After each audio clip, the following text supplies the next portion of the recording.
Video ini membahas tentang organ-organ pencernaan. Di belahan bumi manapun, rata-rata manusia mengkonsumsi 1-2,7 kg makanan sehari. Makanan tersebut masuk ke dalam saluran pencernaan dan akan diproses melalui 4 tahap.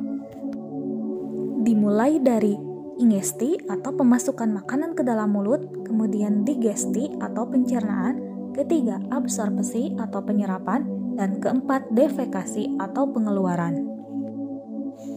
Pencernaan merupakan proses perombakan makanan menjadi sari-sari makanan yang berstruktur lebih sederhana sehingga dapat diserap dan digunakan oleh sel-sel tubuh.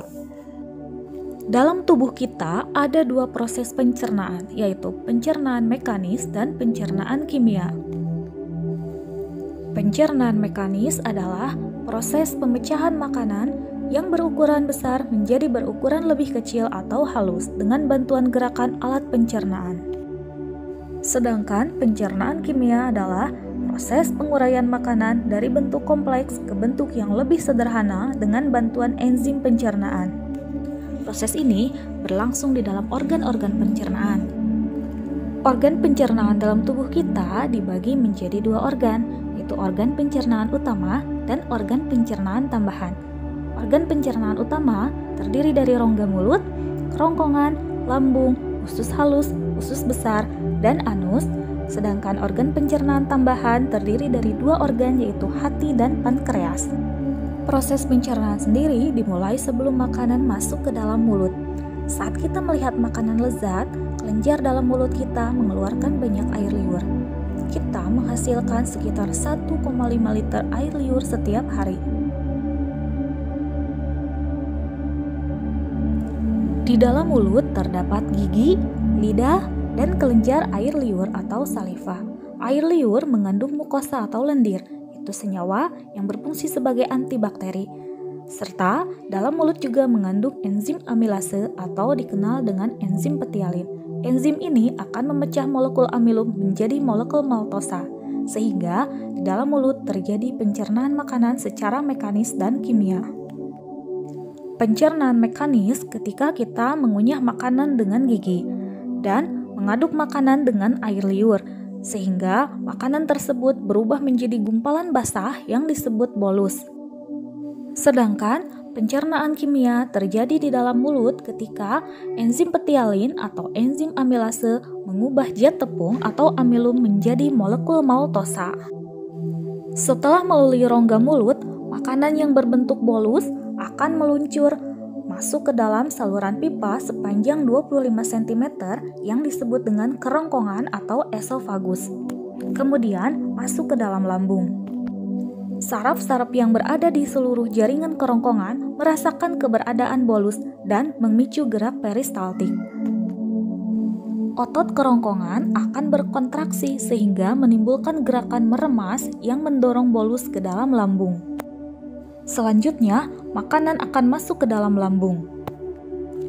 Di dalam lambung, makanan dihaluskan oleh otot-otot dinding lambung yang menggerus bolus menjadi gumpalan. Hormon-hormon yang dikeluarkan oleh sel dalam lapisan lambung akan memicu pelepasan asam lambung atau asam klorida dan mengeluarkan enzim-enzim yaitu enzim renin dan pepsin. Asam klorida atau asam lambung berfungsi untuk menjadikan ruangan di dalam lambung bersifat asam atau pH-nya antara 1-3, sehingga dalam kondisi ini kuman yang masuk bersama makanan akan terbunuh. Enzim pepsin akan memecah protein menjadi pepton, sedangkan enzim renin akan mengendapkan protein kasein yang terdapat di dalam susu. Setelah makanan berada di dalam lambung selama 2-4 jam, maka bolus akan berubah menjadi cairan berbuih yang disebut dengan kimus dan bersiap menuju ke usus halus.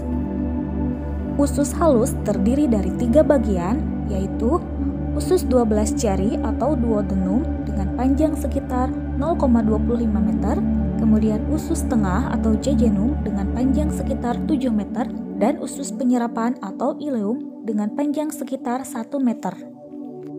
Pada duodenum atau usus 12 jari, terdapat saluran yang terhubung dengan kantong empedu dan pankreas.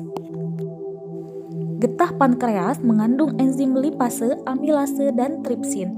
Enzim lipase akan mencerna lemak menjadi asam lemak dan gliserol. Enzim amilase akan mencerna amilum menjadi maltosa, sedangkan enzim tripsin akan mencerna protein menjadi polipeptida. Getah empedu yang dihasilkan oleh hati akan mengemulsi lemak, yaitu membuat lemak agar mudah larut di dalam air.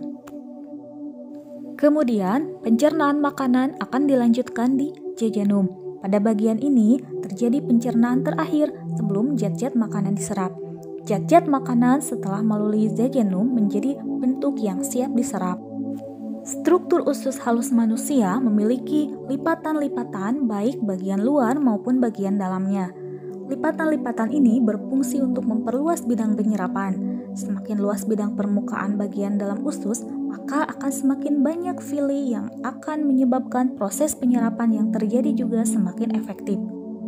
Selanjutnya, zat-zat makanan akan diserap di bagian usus yang disebut dengan ileum. Nutrisi makanan yang diserap oleh usus halus selanjutnya akan dibawa oleh darah menuju hati dan diedarkan ke seluruh tubuh. Namun, proses ini belum selesai. Kelebihan serat dan air dan sel-sel mati yang tersisa dari sisa pencernaan akan dibawa ke usus besar atau yang disebut dengan kolon. Pada usus besar akan terjadi penyerapan cairan oleh dinding-dinding usus besar, juga akan terjadi pembusukan oleh bantuan bakteri Escherichia coli. Tubuh akan mengambil sebagian besar sisa cairan melalui dinding usus dan sisanya akan menjadi gumpalan lunak yang disebut dengan feses. Kolon atau usus besar akan meremas hasil samping dari sisa pencernaan ini dan mendorongnya ke dalam sebuah kantong yang disebut dengan rektum. Ketika limbah ini sudah masuk ke dalam rektum, maka saraf akan memerintahkan tubuh kita untuk membuang limbah tersebut dan limbah tersebut akan keluar melalui anus. Sehingga perjalanan makanan yang telah berlangsung antara 30 sampai 40 jam akhirnya selesai.